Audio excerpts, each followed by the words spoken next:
Bonjour, Monsieur le ministre. Alain Belibi, bonjour. Monsieur le ministre, au fur et à mesure qu'on s'approche des échéances électorales, les réseaux sociaux semblent s'enflammer pour parler du Cameroun. Il y a comme une guerre déclarée des fake news.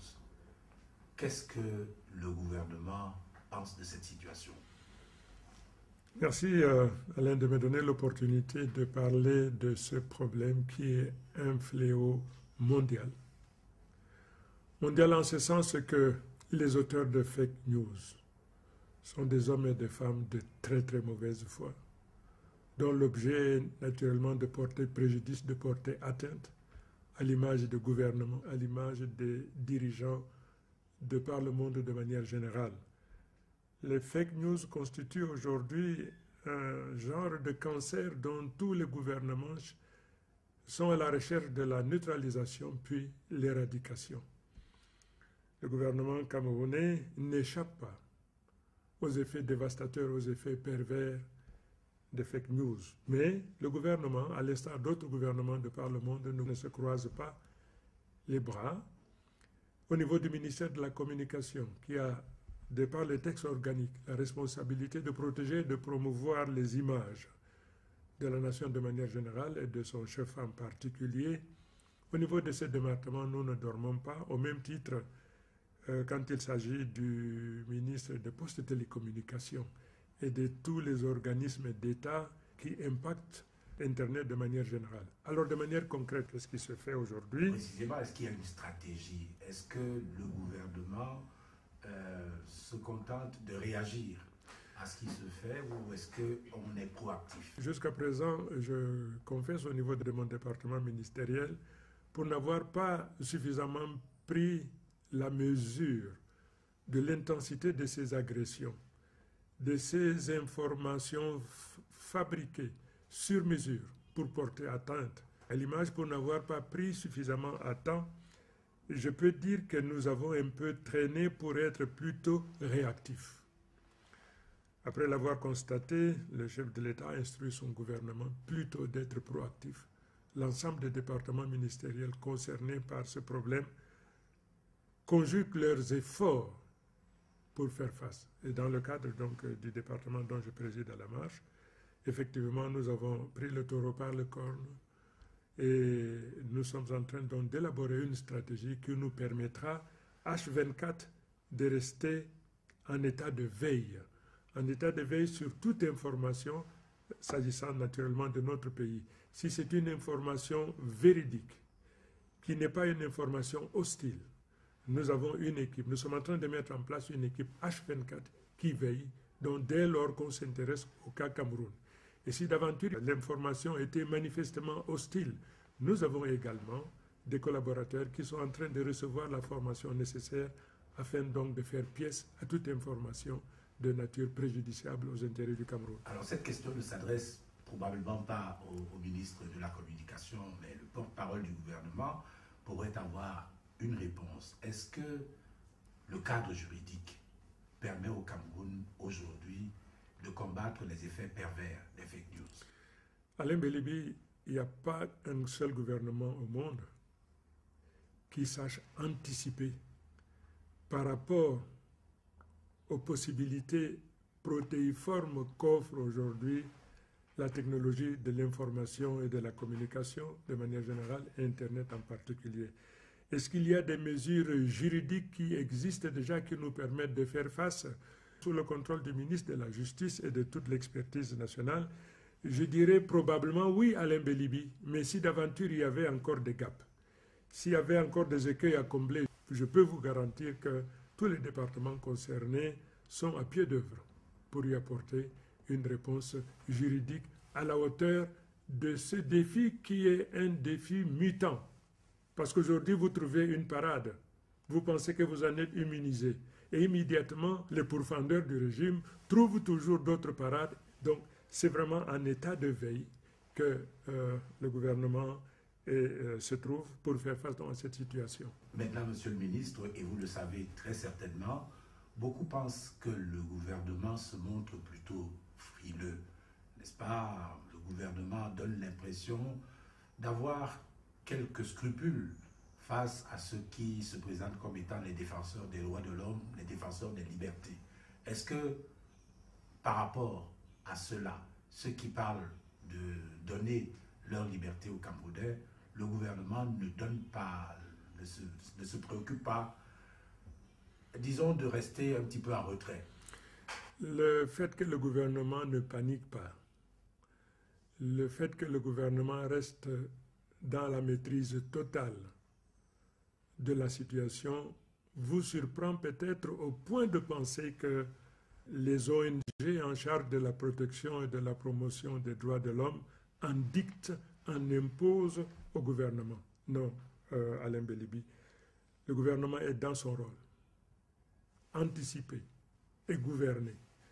Les ONG, vous savez, les ONG aujourd'hui qui s'investissent dans un rôle plutôt de surenchère, parce que ce n'est pas leur rôle de dire comment doit se tenir un gouvernement, comment doit se tenir une nation, quel genre de dirigeant une nation doit se doter. Ce n'est pas le rôle des ONG. Ces ONG sont là, qu'il s'agisse d'Amnesty International, de tel International Crisis Group, ces ONG pullulent. Mais je dirais que le gouvernement camerounais anticipe. Vous avez l'impression que le gouvernement est frileux. Non, c'est l'impression que vous avez. Vous savez, la rue ne gouverne pas. Le gouvernement ne cède pas à la pression des ONG. Le gouvernement a son timing, a son tempo, et tout se déroule donc dans les conditions voulues par le gouvernement. Mais je dois dire quand même, Alain, une chose, l'évolution exponentielle de cette technologie, la position que les ONG sont en train donc d'acquérir de par le monde oblige naturellement le gouvernement à revoir sa stratégie et à l'adapter aux exigences de l'instant. Vous me permettez maintenant une ou deux questions personnelles, Monsieur le ministre. On peut avoir l'impression, en regardant tout ce qui se passe, en écoutant tout ce qui se dit, que vous, Monsieur Issa Chiroma Bakary, vous êtes une cible de prédilection de ceux qui s'attaquent au pouvoir camerounais. Première question, qu'est-ce que vous en pensez? Est-ce que vous êtes conscient de ce que vous êtes une cible de prédilection? Non seulement j'en suis conscient, non seulement je suis une cible de prédilection, mais je dirais donc que tous les piliers porteurs, tous les piliers de soutenement, tous les remparts, tous ceux-là qui protègent et promeuvent la politique du gouvernement camerounais de manière générale, celle du chef de l'État, M. Paul Biya en particulier, nous sommes tous parfaitement conscients de ce que nous devenons donc la cible de ceux-là qui veulent déstabiliser notre nation. Vous parlez de moi, Alain Belibi, oui, je suis parfaitement conscient. Vous savez, sur Internet aujourd'hui circule une vidéo qui est en vérité une contrefaçon, qui diffuse de contre-vérités. Les adversaires de Chiroma en particulier pensent que Chiroma... Hier, c'était un autre Chiroma, aujourd'hui c'est un Chiroma totalement différent. Non, ce n'est pas comme ça qu'il présente ça, Alain Belibi. Hier, Chiroma était un pourfendeur du régime du président Biya, une critique au vitriol, et aujourd'hui le même Chiroma est un défenseur inébranlable de la politique que mène le président Biya. Alors un tel Chiroma n'est pas digne d'être le modèle, n'est pas digne d'être l'exemple. Voilà ce qui se dit Alain Belibi. Il ne faut appeler les chats par le nom. Je profite donc de l'occasion, Alain Belibi, pour dire à ces illettrés politiques qui se présentent aujourd'hui comme directeurs de conscience et donneurs de leçons. Je m'empresse de leur dire une chose. Mais avant de le leur dire, je voudrais utiliser une métaphore, Alain Belibi, pour qu'ils comprennent bien de quoi il s'agit et me donner l'opportunité également de condamner leur anachronisme. Alain Belibi, supposez que vous soyez dans un avion, piloté par un commandant de bord avec lequel vous ne partagez pas les mêmes opinions. Et pendant que vous allez vers votre destination, vous traversez une zone de turbulence de grande sévérité. Vous qui êtes passager et qui savez que le commandant de bord ne partage pas votre opinion, peut-être même qu'il est votre ennemi, À ce moment précis, vous savez que ce commandant de bord, il a votre destin, votre vie en main. Quelle est votre prière vis-à-vis de l'Éternel? Sinon, demandez à l'Éternel de lui apporter soutien et assistance pour qu'il vous sorte de cette zone de turbulence et qu'il pose l'avion en toute sécurité parce qu'il y va de votre vie. Vous savez, Alain Bélibi, lorsque le devenir de la communauté est l'enjeu d'une bataille, on met de côté l'ego, on met de côté toute autre considération. Je voudrais également aller dans le même sens pour dire à ceux-là qui aujourd'hui montrent leur insuffisance, leur inculture politique et les positions dogmatiques qui sont les leurs. Alain Bélibi, il y a une loi à laquelle personne n'échappe. Et cette loi veut que la seule chose qui ne change jamais dans la vie, c'est que tout change. La seule chose qui ne changera jamais, c'est le fait que tout change. Vous ne me montrerez pas un seul homme politique de par le monde qui n'a pas eu, à un moment donné de son existence, de son histoire, à se dédire. Je vais pour cela, pour étayer mon point de vue, d'abord commencer par un maître pour qui j'ai beaucoup d'affection. Il s'appelle Winston Churchill. Winston Churchill, aujourd'hui connu de par le monde comme le lion britannique. Winston Churchill a, au cours de sa carrière politique, a eu un coup à être Tory, puis Labour, puis Tory, puis Labour, et même royaliste. Un jour, cherchant à comprendre de quoi il s'agit, les journalistes sont allés vers lui pour lui dire « Mes sœurs, vous nous déroutez. Tantôt vous êtes Labour, tantôt Tory, et même autre chose. De quoi il s'agit, maître ?» Il dit « Vous n'avez pas compris? » « Non, nous n'avons pas compris ça. Je suis à la recherche de la perfection. Il faudrait que vous ayez la capacité de vous remettre en cause chaque fois que vous pensez que l'objectif reste le même. Mais si, chemin faisant, vous êtes confronté à des vents contraires, l'objectif reste. Mais vous modifiez toujours la trajectoire tout en gardant l'objectif. Une manière donc de dire à ceux-là qui ont une position dogmatique qu'ils comprennent une chose. L'exemple des hommes d'État que je veux leur donner, qui hier étaient des ennemis, mais qui sont devenus des amis au point de gagner des prix Nobel, interpelle les uns et les autres pour qu'une fois de plus, qu'on colle la paix à Tiroma. Mais ceci est une réponse de membres du gouvernement. Mais Alain, je prends date avec eux. Un jour, je les réunis dans un grand hôtel de la place. Cette fois-ci, je porterai la cassette du président national du Front pour le Salut national. Je ferai la genèse, aussi bien de la coordination des partis politiques dont j'ai été l'un des pères fondateurs, comme de la coalition des partis politiques dont j'ai été l'un des pères fondateurs. Là, je leur parlerai et ils comprendront. Et mais vous leur montrerez que vous n'êtes pas une girouette.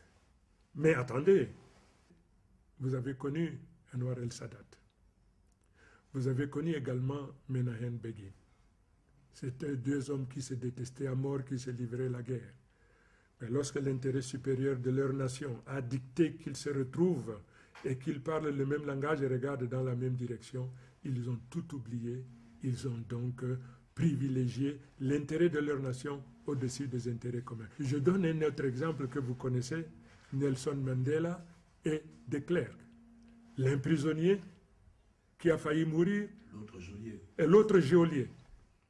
Lorsque l'intérêt supérieur de leur nation est entré en ligne, qu'est-ce qu'ils ont fait? Ils ont mis de côté considération du passé et leur ego pour privilégier l'intérêt supérieur de leur nation. Je prends un exemple tout récent. Aux États-Unis, souvenez-vous de la campagne féroce, atroce entre Hillary Clinton et Obama. Vous vous souvenez? Ils se vouaient pratiquement une haine à couper au couteau, n'est-ce pas? Mais lorsque l'intérêt de leur parti a dicté qu'ils se retrouvent et qu'ils parlent le même langage et regardent dans la même direction pour protéger et promouvoir les intérêts de leur parti, qu'est-ce qu'ils ont fait? Ils ont accepté. Alors, Alain Bélibi, le conseil que je vais donner maintenant à vos téléspectateurs, d'abord leur dire, comme j'avais dit au départ, la seule chose qui ne change pas, c'est que tout change. Tout politicien qui, à un moment donné de son existence, n'a pas eu à vérifier, à reconsidérer ce politicien et toute autre personne, même si c'est votre cas Alain Belibi, et vous vous retrouvez pris dans une camisole de force qu'on dira, qu'en dira-t-on. Vous avez beaucoup de politiques aujourd'hui qui ont réalisé que ce qu'ils font ne mène nulle part. Mais parce que pris au piège de cette camisole de force qu'on appelle le qu'en dira-t-on, ils n'osent pas avancer. Mais j'invite tout le monde donc à se remettre en cause en permanence. Et pour finir, avant de vous donner la parole, maintenant à vos téléspectateurs, tous ceux-là qui ont une position dogmatique, je leur demande, au même titre qu'ils souleveraient du lait sur le feu, qu'ils les surveillent de manière à ce qu'ils ne secouent pas la boîte de Pandore. Parce que si vous la secouez, c'est des Guinaros qui vont en sortir.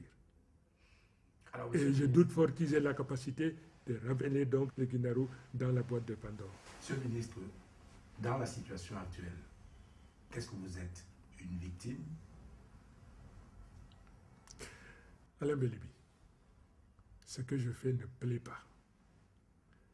Je ne suis pas un brasseur de mots. Je suis un homme politique engagé. Je dis toujours que c'est moi qui suis allé vers le président Biya. J'ai demandé au président Biya, Monsieur le Président de la République, je voudrais vous aider. Acceptez-vous, je ne demande rien. Le président Biya m'a fait l'honneur d'accepter. Et je lui ai dit que je vous accompagnerai jusqu'à la fin de votre carrière. Suis-je une victime? Suis-je un bouc émissaire? Quand on est assis où je suis, il faudrait qu'on se prépare à être tout. Victime expiatoire, agneau sacrificatoire, bref, Alain Belibi, je suis dans mon rôle. Protéger celui qui préside aux destinées de notre nation. Et la dernière chose que je dirais avant de recevoir une autre question, qu'est-ce qui pousse en vérité Chiroma à soutenir? Deux choses, Alain Belibi. Nous sommes allés une première fois aux élections avec le président Biya. Moi, dans un discours au vitriol, le président Biya nous a battus. Une deuxième fois, nous sommes allés aux élections avec le président Biya. Une fois de plus, il nous a battus. La troisième fois, Alain Belibi, je me suis dit une chose. Il faudrait que j'aie l'humilité et le courage de suivre, d'écouter la voix du peuple. Le peuple me demande de soutenir le président Biya pour une raison bien simple. Le peuple refuse de jeter la proie pour de l'ombre. Le peuple refuse d'effectuer un bond dans le vide sans filet de sécurité. Voilà donc, Alain, ce que je voudrais dire maintenant. Est-ce qu'il y a une autre question? Je voudrais revenir très rapidement, et ce sera ma dernière question, aux fake news qui inondent les réseaux sociaux. Est-ce que vous n'avez pas l'impression, quand même, quelque part, que le gouvernement est sur la défensive, plutôt que de prendre les devants? Nous avons pris les devants. Je te dis que le chef de l'État a instruit son gouvernement. Et sa volonté, sa décision est exécutoire. Il a instruit son gouvernement. C'est l'impression qu'il a eue que plutôt nous subissons. Non. Ça doit prendre fin. Et les instructions du chef de l'État sont en train d'être mises en œuvre. Je vous ai dit ce que moi je suis en train de faire. Je vous ai également dit ce que le ministre des Postes et Télécommunications fera de son côté et toutes les agences relevant de sa compétence. Je vous ai dit également ce qui se passe à la primature, à la présidence. Bref, il y aura une montée en puissance dont vous serez fiers parce que désormais, les adversaires du Cameroun tireront plutôt la langue. Tout ceci sans que les libertés ne soient compromises. Non, non, pas du tout. Nous sommes un État de droit. Étant un État de droit, tout se fait dans la perspective des chartes des Nations Unies, de l'Union africaine également.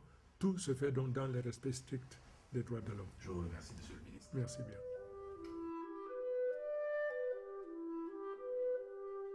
Pour qu'ils comprennent bien de quoi il s'agit et me donner l'opportunité également de condamner leur anachronisme. Alain Belibi supposait que vous soyez dans un avion, piloté par un commandant de bord avec lequel vous ne partagez pas les mêmes opinions. Et pendant que vous allez vers votre destination, vous traversez une zone de turbulence de grande sévérité.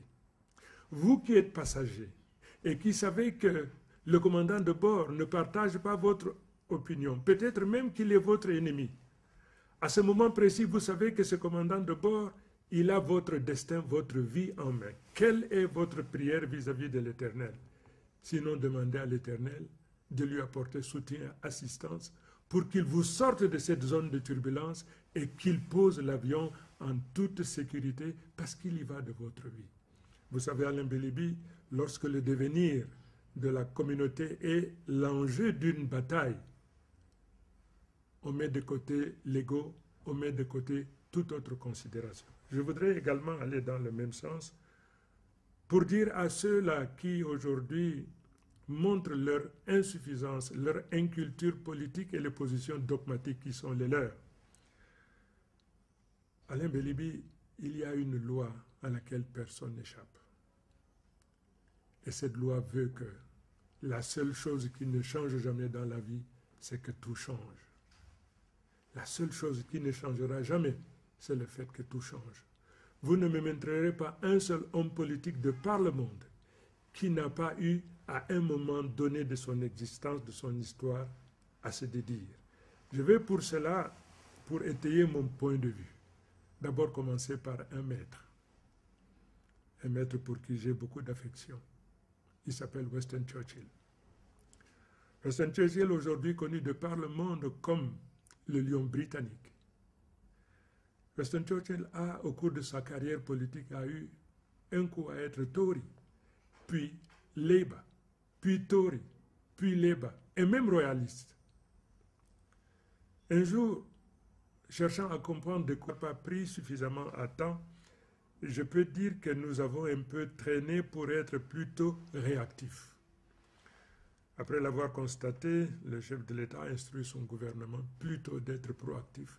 L'ensemble des départements ministériels concernés par ce problème conjuguent leurs efforts pour faire face. Et dans le cadre donc du département dont je préside à la marche, effectivement, nous avons pris le taureau par le corne et nous sommes en train donc d'élaborer une stratégie qui nous permettra, H24, de rester en état de veille sur toute information s'agissant naturellement de notre pays. Si c'est une information véridique, qui n'est pas une information hostile, nous avons une équipe, nous sommes en train de mettre en place une équipe H24 qui veille, donc dès lors qu'on s'intéresse au cas Cameroun. Et si d'aventure l'information était manifestement hostile, nous avons également des collaborateurs qui sont en train de recevoir la formation nécessaire afin donc de faire pièce à toute information de nature préjudiciable aux intérêts du Cameroun. Alors cette question ne s'adresse probablement pas au ministre de la Communication, mais le porte-parole du gouvernement pourrait avoir une réponse. Est-ce que le cadre juridique permet au Cameroun aujourd'hui de combattre les effets pervers des fake news? Alain Bélibi, il n'y a pas un seul gouvernement au monde qui sache anticiper par rapport aux possibilités protéiformes qu'offre aujourd'hui la technologie de l'information et de la communication de manière générale, et Internet en particulier. Est-ce qu'il y a des mesures juridiques qui existent déjà qui nous permettent de faire face sous le contrôle du ministre de la Justice et de toute l'expertise nationale? Je dirais probablement oui, Alain Bélibi, mais si d'aventure il y avait encore des gaps, s'il y avait encore des écueils à combler, je peux vous garantir que tous les départements concernés sont à pied d'œuvre pour y apporter une réponse juridique à la hauteur de ce défi qui est un défi mutant. Parce qu'aujourd'hui, vous trouvez une parade, vous pensez que vous en êtes immunisé, et immédiatement, les pourfendeurs du régime...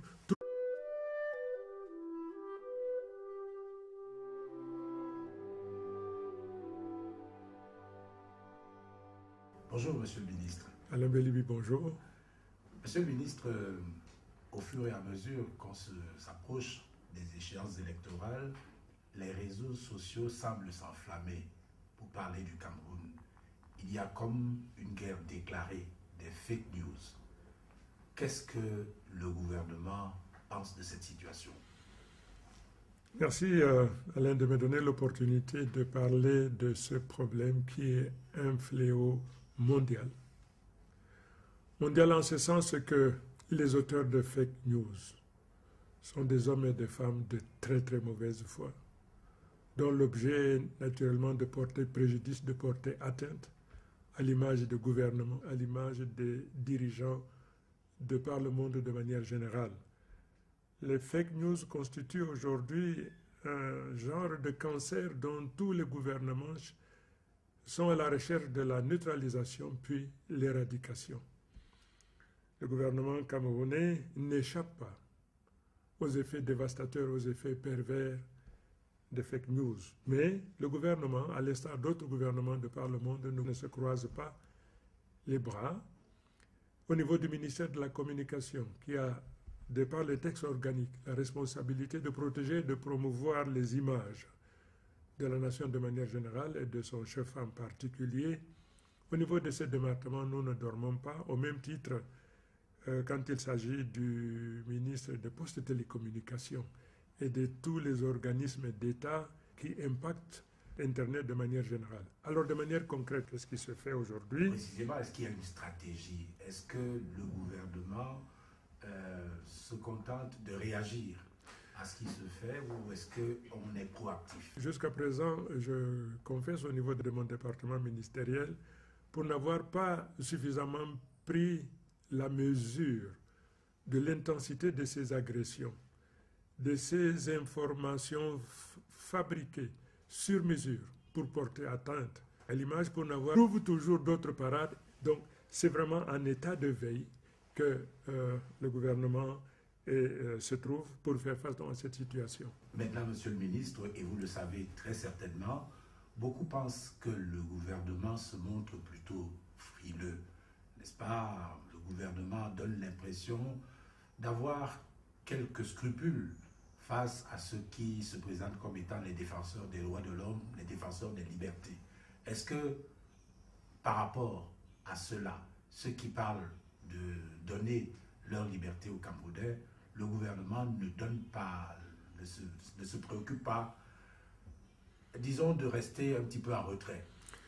Le fait que le gouvernement ne panique pas, le fait que le gouvernement reste dans la maîtrise totale de la situation vous surprend peut-être au point de penser que les ONG en charge de la protection et de la promotion des droits de l'homme en dictent, en imposent au gouvernement. Non, Alain Belibi. Le gouvernement est dans son rôle, anticiper et gouverner. Les ONG, vous savez, les ONG aujourd'hui qui s'investissent dans un rôle plutôt de surenchère, parce que ce n'est pas leur rôle de dire comment doit se tenir un gouvernement, comment doit se tenir une nation, quel genre de dirigeant une nation doit se doter. Ce n'est pas le rôle des ONG. Ces ONG sont là, qu'il s'agisse d'Amnesty International, de tel International Crisis Group, ces ONG pullulent. Mais je dirais que le gouvernement camerounais anticipe. Vous avez l'impression que le gouvernement est frileux. Non, c'est l'impression que vous avez. Vous savez, la rue ne gouverne pas. Le gouvernement ne cède pas à la pression des ONG. Le gouvernement a son timing, a son tempo, et tout se déroule donc dans les conditions voulues par le gouvernement. Mais je dois dire quand même, Alain, une chose, l'évolution exponentielle de cette technologie, la position que les ONG sont en train donc d'acquérir de par le monde, oblige naturellement le gouvernement à revoir sa stratégie et à l'adapter aux exigences de l'instant. Vous me permettez maintenant une ou deux questions personnelles, Monsieur le ministre. On peut avoir l'impression, en regardant tout ce qui se passe, en écoutant tout ce qui se dit, que vous, Monsieur Issa Chiroma Bakary, vous êtes une cible de prédilection de ceux qui s'attaquent au pouvoir camerounais. Première question, qu'est-ce que vous en pensez? Est-ce que vous êtes conscient de ce que vous êtes une cible de prédilection?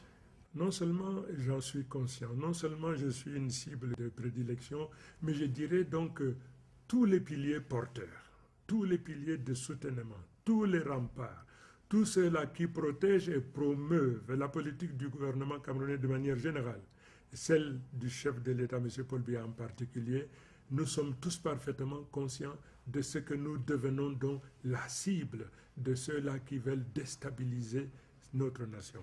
Vous parlez de moi, Alain Belibi, oui, je suis parfaitement conscient. Vous savez, sur Internet aujourd'hui circule une vidéo qui est en vérité une contrefaçon, qui diffusent de contre-vérités. Les adversaires de Chiroma en particulier pensent que Chiroma, Hier, c'était un autre Chiroma. Aujourd'hui, c'est un Chiroma totalement différent. Non, c'est pas comme ça qu'il présente ça, Alain Bélibi.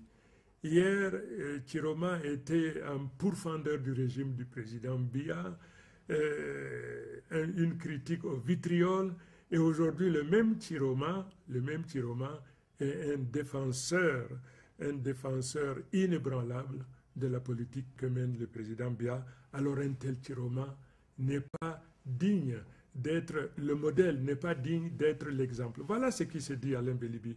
Il ne faut appeler les chats par le nom. Je profite donc de l'occasion, Alain Bélibi, pour dire à ces illettrés politiques qui se présentent aujourd'hui comme directeurs de conscience et donneurs de leçons. Je m'empresse de leur dire une chose. Mais avant de le leur dire, je voudrais utiliser une métaphore, Alain Bélibi,